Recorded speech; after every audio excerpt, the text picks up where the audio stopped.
నమస్తే. ఇన్నాళ్ళు నన్ను సపోర్ట్ చేస్తూ, ఎంకరేజ్ చేస్తూ మీ ప్రేమని నాకు అందిస్తున్న ప్రతి ఒక్కరికి కృతజ్ఞతలు. అలాగే ఈ వీడియో కూడా ఖచ్చితంగా మీకు ఉపయోగపడుతుంది. లైక్, షేర్ అండ్ సబ్స్క్రైబ్ చేసి మీ సపోర్ట్‌ని నాకు అందించండి. అలాగే ఈ వీడియో పట్ల మీకున్న అభిప్రాయాన్ని కామెంట్ సెక్షన్‌లో కామెంట్ చేసి తెలియజేయండి. ఇప్పుడు వీడియోని చూద్దాం. నమస్తే. Welcome to our channel. నేను పద్మిని. ప్రస్తుతంతో పాటు ప్రముఖ ఆధ్యాత్మికవేత్త, నారీసేన ఫౌండర్, దత్త ఉపాసకురాలు శ్రీమతి లతా దత్త గారు మనతో పాటు ఉన్నారు. మాట్లాడదాం. నమస్తే అక్క. నమస్తే రాజయ్య గురుదత్త. శ్రీ గురుదత్త. ముందుగా మీకు గురు పౌర్ణిమ శుభాకాంక్షలు. నీకు మన రెడ్ టీవీ సబ్స్క్రైబర్స్ అందరికీ కూడా గురు పౌర్ణమి శుభాకాంక్షలు. ఆ గురు కృప అందరి మీద ఉండాలి, అలాగే ప్రతి ఒక్కరి జీవితంలో కూడా గురు అనుగ్రహం ఉండాలి అని కోరుకుంటున్నాను. Thank you. You looking stunning. Great compliment. Thank you. నిజంగా వెరీ బ్యూటిఫుల్. చాలా అందంగా ఉన్నారు ఈ రోజు. ఏమిటి పూర్ణిమ స్పెషలా?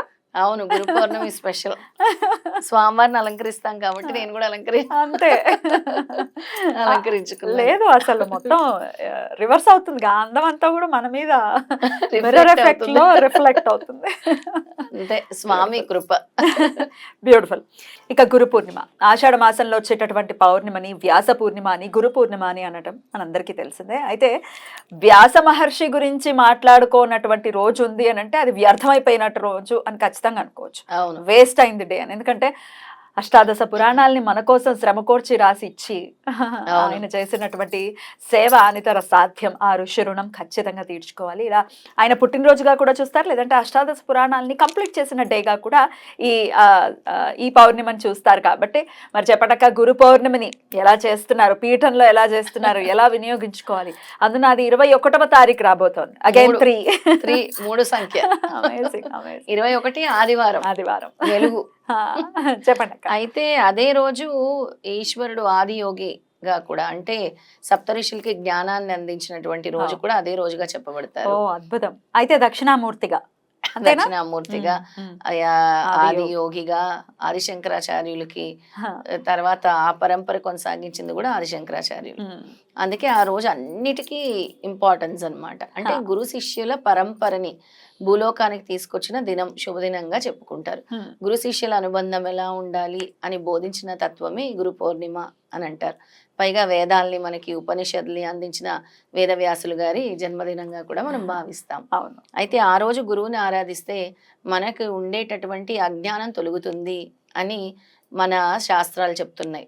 ఎవరైతే ఆ రోజు స్వామిని వేడుకుంటారో, గురువుని ధ్యానిస్తారో, గురువు పూజలు చేస్తారో వాళ్ళ అజ్ఞాన అంధకారాల్లో నుంచి బయటకు వస్తారు. అద్భుతం. అప్పటి వరకు చీకటితో కమ్ముపోయిన జీవితము ఒక వెలుగులోకి వస్తుంది. ఆ గురు పౌర్ణమి ఎవరైతే జరుపుకుంటారో, అంటే ఆ రోజంతా కూడా ఎవరైతే గురు స్మరణతో జరుపుకుంటారో, అలాగే గురు ధ్యానం కానీ, స్మరణ కానీ, లేదా ఆ రోజు అన్నదానం కానీ, అభిషేకాలు కానీ, అలంకరణలు కానీ, ఏవైనా గురువుకి అనంతమైన సేవ చేసి ఆ రోజు గురు ఆరాధన ఎవరైతే చేస్తారో వాళ్ళకి విశేషమైన ఫలితాలు కలుగుతాయి. ఆ సంవత్సరం అంతా కూడా వైభవంగా ఉంటుంది వాళ్ళకని చెప్పొచ్చు. అద్భుతం. అలాంటి అద్భుతమైన శుభదినం ఈ గురు పౌర్ణమి. అద్భుతం అక్క. పీఠంలో ఎట్లాంటి కార్యక్రమాలు జరగబోతున్నాయి? మన పీఠంలో సాక్షాత్తు శ్రీపాదుల వారే ఉన్నారు కాబట్టి ఆ రోజు ముందుగా చండీ హోమము, దత్త హోమం 2 కలిపి కూడా చేస్తున్నాం. ఎందుకంటే ప్రతి పౌర్ణమికి చండీ హోమం అని అనుకున్నాను. ప్లస్ గురు పౌర్ణమి కాబట్టి గురువుకి సంబంధించిన దత్తాత్రేయ హోమం కూడా ఆ రోజు చేస్తున్నాం.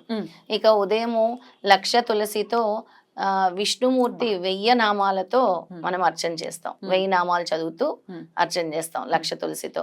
తర్వాత పుష్పాభిషేకం చేస్తాం సాయంత్రం స్వామివారికి. శ్రీపాద శ్రీవల్లభులకి పుష్పాలతో నింపేయాలని నా కోరిక. పుష్పాభిషేకం చేయాలని, అన్ని రకాల పుష్పాలతో కూడా ఆయనకు అభిషేకం చేయాలి. పుష్పాభిషేకం వచ్చిన ప్రతి ఒక్క భక్తులు కూడా చేసుకోవచ్చు పుష్పాభిషేకం. ఆ విధంగా శ్రీపాద శ్రీవల్లభ స్వామి అష్టోత్తరం చదువుతూ పుష్పాభిషేకం చేయాలని.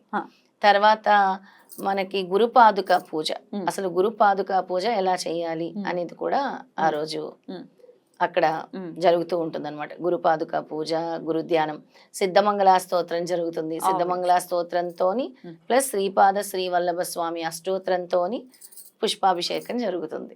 ప్రత్యేకంగా చండీ కూడా చేస్తున్నాము, చండీ హోమం చేస్తున్నాము. దత్తాత్రేయ హోమం కూడా చేస్తున్నాం ఆ రోజు, Okay. నిర్వహిస్తున్నాం. అక్కడికి డైరెక్ట్ గా రాదలుచుకున్న వాళ్ళు రావచ్చు. అయితే ఈ చండీ హోమానికి సంబంధించి ఎట్లా పార్టిసిపేట్ చేయాలంటే ఎలా? చండీ హోమంలో కానీ దత్తాత్రేయ హోమంలో కానీ పార్టిసిపేట్ చేయాలంటే ముందుగా మనతో రిజిస్ట్రేషన్ చేసుకోవాలి. మ్. సమయం ఉంది కాబట్టి ముందుగానే మనం ఈ మ్. చెప్తున్నాం అందరికీ కూడా. తప్పకుండా. రిజిస్ట్రేషన్ చేసుకోవాలి. చేసుకున్న తర్వాత అక్కడికి వచ్చిన తర్వాత హోమ ద్రవ్యాలన్నీ మనమే ఇస్తాం. మ్. స్వయంగా 3 యాజ్ఞికులు ఉంటారు, మ్. వాళ్ళు 3 కూడా నిర్వహిస్తూ ఉంటారు హోమం. మ్. ఆ విధంగా చండీ హోమము, దత్తాత్రేయ హోమం. ఇంకా చండీ హోమం చేస్తే చెప్పాను కదా, అమ్మవారు చాలా అంటే ఎటువంటి కష్టం ఉన్నా కూడా తొలగిస్తారు. సుభిక్షంగా ఉండేలా చూసేది అమ్మవారే. కరెక్ట్. ఇక దత్తుడిని పట్టుకుంటే జ్ఞానాన్ని, ఐశ్వర్యాన్ని, అలాగే తెలివితేటలు, జ్ఞానం తెలివితేటలు ఒకటే, ఇంకా అన్ని కూడా ధైర్యాన్ని కూడా ఇచ్చేది దత్తస్వామి. ఇవ్వండి అది ఇది అని ఏముంటుంది, అన్నీ ఉంటాయి, అన్నీ ఉంటాయి అన్నమాట. అద్భుతం. ఇక ఈ అర్చన పుష్పాభిషేకంలో పాల్గొనాలంటే చాలా తక్కువ రుసుము ఉంటుంది. అది కూడా మన దగ్గర రిజిస్టర్ చేసుకుంటే సరిపోతుంది. ఓకే. అసలు ఈ క్రతువుల్లో ఎట్లాంటి కార్యక్రమంలో పాల్గొనాలన్నా ఒకసారి కాల్ చేస్తే మరిన్ని డీటెయిల్డ్ గా వివరాలన్నీ ఇవ్వటం జరుగుతుంది. ఇవ్వటం జరుగుతుంది. ఇక ఆ రోజు విశేషంగా అన్నప్రసాదం, ఎందుకంటే ఎక్కడెక్కడి నుంచో కూడా వస్తూ ఉంటారు. లాస్ట్ టైం మనకి పీఠం ఇనాగ్రేషన్ రోజు కూడా నిజామాబాద్ నుంచి వచ్చారు, కరీంనగర్ నుంచి వచ్చారు, దగ్గర వాళ్ళందరూ కూడా వస్తారు. కాబట్టి వాళ్ళందరికీ ప్రతి ఒక్క భక్తులకు కూడా ప్రసాద వితరణ ఉంటుంది. అన్నదాన కార్యక్రమం, అన్నప్రసాద కార్యక్రమం ఉంటుంది. అక్క, ఇక ఆషాఢ మాసంలో ఆదివారం అంటే అద్భుతమైనటువంటి పండగ తెలంగాణ రాష్ట్రంలో బోనాల పండగ. చాలా పెద్ద పండుగ. అసలు ఎంత వైభోగంగా జరుగుతుందంటే మాటల్లో చెప్పలేము. అసలు అమ్మవారిని అలంకరణ గాని, అసలు ప్రతి ఒక్క ముత్తైదు చక్కగా అలంకరించుకుని బోనం ఎత్తుకొని వస్తూ ఉంటే అందం వర్ణించలేము. అది దట్ ఈస్ షోయింగ్ గ్రాటిట్యూడ్. అంటే అమ్మవారికి తిరిగి మనం ఏంటంటే, అమ్మ మనల్ని చల్లని చూపుతో మనల్ని కాపాడుతుంది కాబట్టి అమ్మ చల్లని చూపు మన అందరి మీద ఉండాలని ఈ ఆషాఢంలో ఎటువంటి వ్యాధులు సోకకుండా, ఈ వర్షాల వల్ల ఎటువంటి ఇదివరకు ఈ డెంగ్యూలు, కలరాలు, చికెన్ గున్యాలు ఎక్కువ వచ్చేది, ఎక్కువ కలరా వచ్చేది వర్షాలు పడుతున్నప్పుడు. వీటన్నిటి నుంచి కూడా కాపాడేది అమ్మవారి. అందుకే ప్రతి ఊర్లో కూడా గ్రామదేవత పూజలు చేస్తూ ఉంటారు. ఆషాఢంలో మనం ప్రత్యేకంగా హైదరాబాద్ లో అందరూ కూడా అమ్మవారికి కృతజ్ఞతలు తెలుపుకోవటానికి ఈ బోనాల పండుగని నిర్వహిస్తారు. అద్భుతం. అది పౌర్ణమి నాడు వస్తోంది, ఆదివారం కాబట్టి ఇంకా అసలు మాటల్లో చెప్పలేము. రెండు హడావిళ్ళు. గురు దేవాలయాలు, గురు పౌర్ణిమ, అమ్మవారి దేవాలయాలు కిటకిటలు ఆడిపోతాయి. అసలు అందరూ కనులారా వీక్షించాలి. అవును, వెళ్ళి గుళ్ళకి వెళ్ళి. అద్భుతం. అయితే నేను అందరినీ కూడా మన పీఠానికి స్వాగతిస్తున్నాను. గురు పౌర్ణమి వేడుకలకి అందరు ఎక్కడ వాళ్ళైనా రావచ్చు. వెల్కమ్ మన పీఠానికి. శ్రీపాదుల వారికి వచ్చి చక్కగా మీరందరూ కూడా పుష్పాభిషేకం చేసుకోవచ్చు, అలాగే 1,00,000 తులసితో అర్చన చేసుకోవచ్చు, అలాగే హోమాల్లో పాల్గొనదలిచాలన్నా కూడా కాల్ చేయొచ్చు, లేదా ఊరికే చూడాలన్నా కూడా రావచ్చు. ఊరికే వచ్చి సిద్ధమంగళ స్తోత్రం చదువుకొని అన్నప్రసాదం స్వీకరించైనా వెళ్ళొచ్చు. కాకపోతే ముందుగా వచ్చే వాళ్ళు కూడా మనకు లిస్ట్ ఇస్తే దాని ప్రకారం మనం ప్రిపరేషన్ అక్కడ మన రకరకాల అరేంజ్మెంట్స్ ఉంటాయి కాబట్టి ఖచ్చితంగా మనకి ఇన్ఫర్మేషన్ ఇవ్వాలి. ఒకసారి కాల్ చేసి లత గారి నంబర్ కి కాల్ చేసి ఫస్ట్ రిజిస్టర్ చేసుకోవాల్సి ఉంటుంది ఖచ్చితంగా. రైట్. ఇక దూర ప్రాంతాల్లో ఉన్న వాళ్ళు చండీ హోమానికి సంబంధించి ఏమైనా గోత్రనామాలు ఇచ్చుకోవాలి, తప్పకుండా గోత్రనామాలు ఇచ్చుకోవచ్చు. వాళ్ళ గోత్రనామాలు అక్కడ చదివి మనము వాటిని కూడా మనము టెలికాస్ట్ చేస్తాం. తప్పకుండా. అద్భుతం. వాళ్ళ సంకల్పము, వాళ్ళ గోత్రనామాలు 2 ఇస్తే 2 కూడా మనం చేస్తాం. తప్పకుండా. అద్భుతం. ఒక మహిమాన్వితమైనటువంటి రోజు గురు పౌర్ణమి అంటే ఖచ్చితంగా ప్రతి ఒక్కరూ వినియోగించుకోవాల్సినటువంటి రోజు.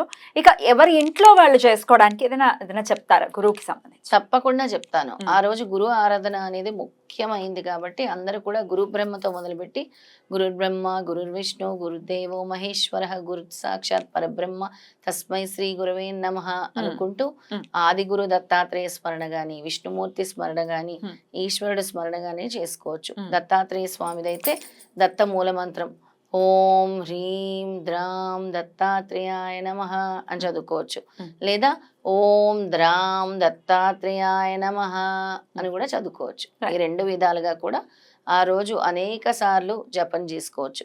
కానీ వాళ్ళు ఎక్కడైతే ఉంటారో అక్కడ దగ్గరలో గురువు గుడిలన్నీ ఉంటూ ఉంటాయి కదా, గురువుకి సంబంధించిన దేవాలయాలు ఉంటాయి. అక్కడికి వెళ్ళి వాళ్ళు ఆ రోజు దర్శనం చేసుకుంటే మంచిది. ఇంకా అక్కడికి వెళ్ళి అక్కడ సంబంధించి పాలు పెరుగు లేదా అన్నదానానికి వాళ్ళు తగినంత వాళ్ళు అక్కడ సమర్పించుకున్నా కూడా విశేషమైన ఫలితం స్వామివారు ఇస్తారు. పౌర్ణమి రోజు ఏ దానానికైనా 1000 రెట్ల ఫలితం ఉంటుంది. అలాగా అక్కడ అన్నదానానికి సహాయపడండి వెళ్ళి.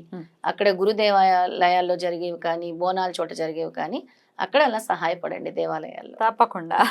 అద్భుతం అక్క, చాలా అద్భుతంగా వివరించారు. మన పీఠంలో కూడా కార్యక్రమాలన్నీ చాలా అద్భుతంగా గురు పౌర్ణిమ శుభాకాంక్షల్ని తెలియజేస్తూ నమస్కారం అక్క. నమస్కారం.